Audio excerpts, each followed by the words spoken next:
Hello दोस्तों, नमस्ते। कैसे हो आप सब? मेरा नाम है मानव प्यार। आप देख रहे हो हिंदी वीडियो। और MIUI 12 का काफ एडिशन अवेलेबल हो गया है Redmi Note 4 के लिए और Mido के लिए। सो MIUI 12 काफ प्रीमियम 20.6.13 अवेलेबल हो गया है, जो कि एक स्टेबल वर्जन यहाँ पर लिखा हुआ है। जैसे कि आप MIUI वर्जन के अंदर देख पाओगे, वो अवेलेबल हो गया है Mido के लिए और Redmi Note 4 के लिए। सो यहाँ पर जो एंड्रॉयड 9 के साथ यहाँ में मिलती है, एंड्रॉयड 10 अभी भी फिलहाल इसके अंदर MIUI का काफ एडिशन के अंदर नहीं आया है। बट एक अच्छी बात है, जो दोस्तों सिक्योरिटी है, दोस्तों सिक्योरिटी पैच अपडेट उसे लेटेस्ट वर्जन के अंदर अपडेट कर दिया गया है। यहाँ पर आप सिक्योरिटी पैच लेवल के अंदर देख पाओगे, आपको 2027 ऑफ 5th मतलब 5th ऑफ जुलाई का सिक्योरिटी पैच अपडेट मिल जाती है, जो कि काफ़ी अच्छी बात यहाँ पर हमें लगी है। बात करते हैं दोस्तों इस अपडेट के अंदर क्या ऐड किया गया है। नंबर 1 थिंग दोस्तों, आप में से बहुत से लोग मुझे पूछते हो क्या इंडोनेशियन लैंग्वेज का सपोर्ट है। तो हाँ जी दोस्तों, फाइनली MIUI 12 की कैफ एडिशन के अंदर, जो कि 20.6.30 को बेस करके तैयार किया गया है, उसके अंदर आपको दोस्तों इंडोनेशियन लैंग्वेज का सपोर्ट मिल गया है। नेक्स्ट बात करते हैं दोस्तों क्या क्या ऐड किया गया है। सबसे पहले दोस्तों यहाँ पर आपको MIUI काफ इंटरफेस मिल जाती है। यहाँ पर आपको ढेर सारी कस्टमाइजेशन मिलेगी। First of all custom status bar के अंदर आपको मिलेगा स्टेटस बार मोड। यहाँ पर मैंने iOS स्टाइल करके रखा है। यहाँ पर चाहो आप MIUI स्टाइल कर सकते हो, MIUI काफ स्टाइल कर सकते हो, USP स्टाइल कर सकते हो और iOS स्टाइल भी कर सकते हो। बट जो स्टेटस बार है दोस्तों, ये iOS स्टाइल हो सकती है, MIUI स्टाइल हो सकती है। सो इस तरह की फीचर दोस्तों सिर्फ काफ एडिशन के अंदर ही मिलती है और कोई वर्जन के अंदर नहीं मिलता है। उसके बाद आती है दोस्तों network icon for dual SIM. आप नेटवर्क आइकॉन को हॉरिजॉन्टली कर सकते हो, वर्टिकल भी कर सकते हो। तो इस तरह की रिच फीचर के साथ दोस्तों ये जो OS आती है। उसके बाद स्टेटस बार एंड हिडर। सो यहाँ पर जो क्लॉक स्टाइल है दोस्तों आप एनालॉग कर पाओगे, अगर आप चाहो तो डिजिटल भी कर पाओगे। तो इस तरह की रिच फीचर हमें यहाँ पर मिलती है। जो स्टेटस बार के अंदर डेट है उसे शो कर सकते हो, सेकेंड को क्लॉक के अंदर शो कर सकते हो। उसके बाद यहाँ पर swipe status bar to change brightness. तो अगर आप यहाँ पर स्वाइप करोगे दोस्तों जो ब्राइटनेस वो चेंज हो जाएगा, उसका भी फीचर हमें मिलेगा। उसके बाद है number of columns in minimize old sheet. So यहाँ पर दोस्तों जो आपने कंट्रोल सेंटर देखा है, इसमें कितना सारी कॉलम होगी एंड क्या आप एक्सपेंड करना चाहोगे कॉलम को, तो इस तरह की फीचर हमें मिल जाती है। उसके बाद अगर आप चाहो तो जो ओल्ड MIUI का आइकन है उसे यूज़ कर सकते हो, हाइड कर सकते हो अलार्म का आइकन को, ब्लूटूथ आइकन को, जो हमें ब्लूटूथ और अलार्म को डालने के बाद जो ऊपर स्टेटस बार के अंदर आइकन आती है उसे हम हाइड कर पाओगे। उसके बाद network speed, clock speed percentage के लिए हमें यहाँ पर मिल जाती है, इसे भी आप चेंजेस कर पाओगे। नेक्स्ट है कस्टम डिस्प्ले। कस्टम डिस्प्ले के अंदर आपको मिलेगा एनिमेशन। यहाँ पर आप अलग अलग एनिमेशन को डाल सकते हो। देखिए यहाँ पर एनिमेशन जो बहुत ही बढ़िया काम कर रहा है। यहाँ पर कस्टम डिस्प्ले के अंदर ये देखिए भाई साहब, ठीक है, कस्टम डिस्प्ले के अंदर आपको एनिमेशन मिल जाती है, वो की काम कर रहा है। उसके बाद ओवरऑल कस्टमाइजेशन का भी ऑप्शन मिल जाएगा। अगर आप यहाँ पर राउंडेड करना चाहते हो दोस्तों, यहाँ पर राउंडेड स्क्रीन कर सकते हो। एंड यहाँ पर एनिमेशन देखिए, इस एनिमेशन की बात करो दोस्तों, यहाँ पर जो एनिमेशन है दोस्तों लिस्ट एनिमेशन का ऑप्शन के अंदर, यहाँ पर जब भी एनिमेशन आएगा दोस्तों लिस्ट होके आएगा। सो बहुत सी कस्टमाइजेशन इस ROM के अंदर आपको मिल जाएगी, जो कि आपको और कोई ROM के ऊपर शायद ना मिले। यहाँ पर आप राउंडेड साइज को चेंज कर सकते हो, डिफ़ॉल्ट राउंडेड। उसके बाद बहुत सारी ऑप्शन है दोस्तों। यहाँ पर इनेबल राइट बटन राउंडेड। सो यहाँ सब राउंड कर सकते हो, जैसे कि देख पाओगे मैंने 4 ऑप्शन को इनेबल कर दिया। उसके बाद यहाँ पर राउंड शेप का हो गया है। उसके बाद ब्लर कर सकते हो दोस्तों, ब्लर की जो एक्सपेक्ट रेशो होती है उससे आप चेंज कर पाओगे। तो इस तरह की बहुत सारी फीचर है दोस्तों, जैसे कि expandable status bar control centre के अंदर। अगर मैं इसे 100% कर दूंगा तो पूछेगा 100% ब्लर हो गया है। अगर मैं इसे 5% कर दूंगा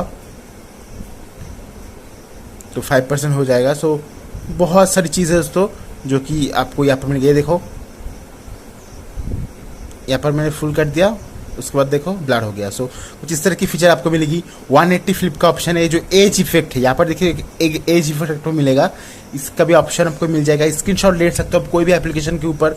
स्मार्ट नेटवर्क का आपको यहाँ पर ऑप्शन मिल जाएगा, जहाँ पर आप type settings smart network mode मिल जाएगी, मतलब आप वाईफाई एंड मोबाइल डाटा एक साथ यूज़ कर सकते हो, जो कि काफ़ी अच्छी बात यहाँ पर हमें लगी है। उसके बाद जो पावर मेनू को है जो उससे आप एक्सटेंड कर पाओगे, यहाँ पर आपको दोस्तों aeroplane mode and reboot, shutdown, fast boot, recovery mode भी मिल जाएगा, जो कि फर्स्ट क्लास काम करती है। उसके बाद आती है होम स्क्रीन। होम स्क्रीन के अंदर जनरल सेटिंग्स के अंदर जब पहले चलते हैं, यहाँ पर आप दोस्तों ऐप ड्रॉयर को यूज़ कर पाओगे, जो कि काफ़ी अच्छी बात है। MIUI का ऐप ड्रॉयर है तो बहुत ही अच्छी बात है। पोको का ऐप ड्रॉयर नहीं है। ऐप वर्ल्ड का ऑफन का ऑप्शन मिल जाएगा। आइकॉन का जो साइज़ है उसे आप चेंज कर पाओगे दोस्तों। तो इस तरह की फीचर हमें यहाँ पर मिलती है। एंड यहाँ पर जो स्क्रीन लेआउट है उसे चेंज कर पाओगे, ब्लर कर सकते हो, मेमोरी स्टेटस को डाल सकते हो। उसके बाद दोस्तों यहाँ पर आप जो लेफ्ट साइड में, अगर मैं लेफ्ट साइड में जाऊँगा यहाँ पर से, तो गूगल का जो फीड है वो आ जाएगा। सो इसे भी आप यहाँ से चेंज कर पाओगे दोस्तों। यहाँ पर सिलेक्ट लेफ्ट साइड मेनू के अंदर, उसके बाद फोल्डर के अंदर जो ब्लर इफेक्ट है उसे डाल सकते हो। उसके बाद ऑटोमेटिक क्लोजिंग फोल्डर हमें मिलेगा। यहाँ पर सर्च बार को डाल सकते हो। सर्च बार दोस्तों क्रैश कर जा रहा है, काम नहीं कर रहा है। उसके बाद जो आइकॉन से शेडोज के अंदर आइकॉन भी डाल सकते हो। जैसे आप देख पाओगे शायद यहाँ पर जो हमारा आइकॉन है उसके अंदर एक, उसके नीचे एक शेडो आप देख पाओगे शायद। तो इस तरह की आपको शेडो भी मिलेगा। ये जो फीचर है ये भी ऑलरेडी मी रूम के अंदर अवेलेबल है, वही फीचर हमें यहाँ पर मी कैफ के अंदर मिल जाती है। लॉक स्क्रीन की बात करूँ तो लॉक स्क्रीन के अंदर जो मीडिया कवर आर्ट होता है उसे इनेबल कर सकते हो। एल्बम कलर लॉक स्क्रीन मिलेगा एंड विजुअलाइजर मिलेगा लॉक स्क्रीन के अंदर। लावा लैम्प का भी ऑप्शन मिल जाएगा। उसके बाद यहाँ पर colour binds, lines count, lines opacity, मतलब बहुत सारी कस्टमाइजेशन भाई साहब, ढेर सारी कस्टमाइजेशन। सबसे ज़्यादा कस्टमाइजेशन MIUI की जो रोम के अंदर आपको मिलेगी इस रोम के अंदर मिलेगी। अभी तक मैंने जितने भी MIUI रोम को टेस्ट किया है सबसे ज़्यादा कस्टमाइजेशन इस रोम के अंदर है, MIUI CAF एडिशन। तो आपके पास अगर Redmi Note 4 Mido है तो जरूर से इस रोम को ट्राई करना। आपको मैं नीचे डिस्क्रिप्शन बॉक्स में इस रोम का डायरेक्ट डाउनलोड लिंक प्रोवाइड कर दूंगा। सिंपली इंस्टॉल कीजिए, उसके बाद TWR रिकवरी से फ्लैश कर दीजिए, मतलब डाउनलोड कीजिए उसके बाद TWR रिकवरी से फ्लैश कर दीजिए।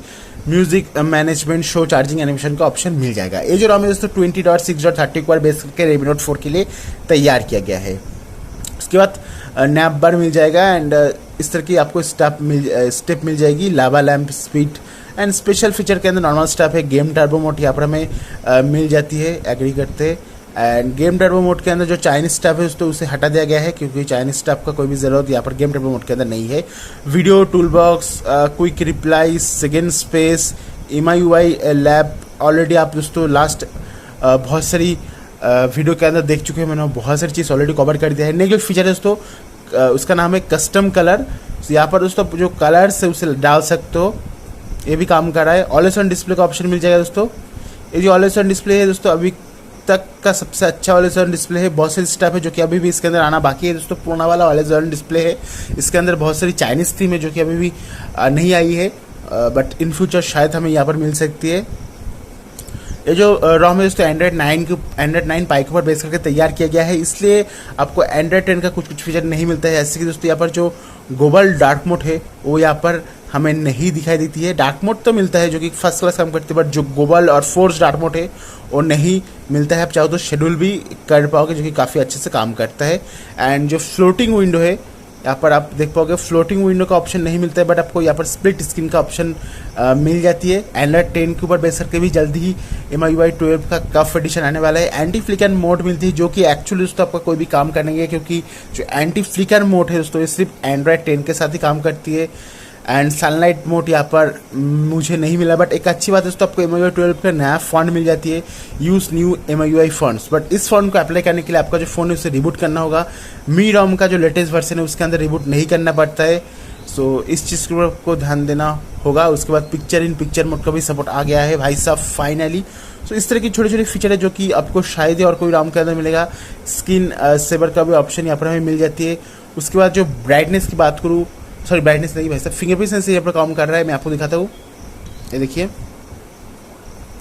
फिंगरप्रिंट सेंसर यहाँ पर काम कर रहा है। फिंगरप्रिंट सेंसर के अंदर कोई भी इशू यहाँ पर हमने नहीं नोटिस किया है। एंड होम स्क्रीन के अंदर भी दोस्तों यहाँ पर सेम ऑप्शन है। होम स्क्रीन के अंदर ज़्यादा ऑप्शन के साथ छेड़छाड़ नहीं किया गया है। थीम की बात करो दोस्तों, ये क्या थीम है भाई साहब, वो भाई ये थीम शायद प्री इंस्टॉल आता है दोस्तों, कुछ इस तरह से हमें ये थीम मिलता है। पिंक थीम है। अगर बात करूँ वॉलपेपर की दोस्तों यहाँ पर जो लाइव वॉलपेपर है वो दोस्तों यहाँ पर हटा दिया गया है। आपने देखा लाइव वॉलपेपर यहाँ पर हमें नहीं मिलता है। उसके बाद अगर बात करूँ यहाँ पर प्ले स्टोर की, तो प्ले स्टोर के अंदर चलते हैं एंड 3 डॉट में टैप करके यहाँ पर सेटिंग्स में आ जाते हैं। एंड ये जो डिवाइस है सर्टिफिकेट है, इसका मतलब है आप जो यूपीआई बेस्ड एप्लीकेशन है उसके अंदर इस रोम के अंदर आराम से यूज़ कर सकते हो। बट यहाँ पर इस रोम के अंदर आपको Magisk manager pre install मिल जाता है, तो आपको अलग से जो मैजिक से उसे इंस्टॉल करने की ज़रूरत नहीं है। तो आपका जो रोम है दोस्तों ऑलरेडी प्री रूटेड रोम हमें यहाँ पर मिलती है। एंड जो सेफ्टी नेट की बात करें दोस्तों ट्रू आ गया है। इसका मतलब है जो सेफ्टी नेट है मतलब जो यूपीआई बेस एप्लीकेशन है फर्स्ट क्लास काम करेगा, कोई भी इशू यहाँ पर हमें नहीं मिलता है। अगर बात करूँ यहाँ पर Geekbench की स्कोर की बात, तो Geekbench की 5 को मैंने टेस्ट किया है। एंड्रॉइड जो है वो अभी फिलहाल मेरे प्ले स्टोर के ऊपर नहीं दिखाता है, सो एंड्रॉइड शायद हटा दिया गया है प्ले स्टोर से। सिंगल कोर की बात करूँ 176 यहाँ पर हमें सिंगल कोर के अंदर परफॉर्मेंस मिली है। एंड मल्टी कोर की बात करूँ तो 947 यहाँ पर हमें मल्टी कोर के अंदर परफॉर्मेंस मिली है इस रॉम के अंदर, जो कि ठीक ठाक माना जाएगा। कैमरा टू एपीआई की बात करूँ तो कैमरा टू एपीआई के अंदर लेवल 3 का सपोर्ट मिल जाता है। इसका मतलब है जो गूगल कैमरा है फर्स्ट क्लास काम करेगा इस रॉम के अंदर। सो ये जो रॉम है काफ़ी ज़्यादा पॉलिश रॉम है, बहुत सारी स्टेबल फीचर के साथ आता है, बहुत सारी रिच फीचर के साथ आता है। सो आप जरूर से इस रॉम को ट्राई कीजिएगा अपने Redmi Note 4 के अंदर। मैं इस रॉम का डायरेक्ट डाउनलोड लिंक प्रोवाइड कर दे रहा हूँ। जो डेवलपर है इस डेवलपर का नाम है आकिब, बहुत ही बढ़िया डेवलपर है, बहुत सारी रॉम्स को डेवलप कर चुका है। सो जरूर से चेकआउट कर लीजिएगा इस रॉम को। मिलते हैं नेक्स्ट वीडियो के अंदर। Thank you very much.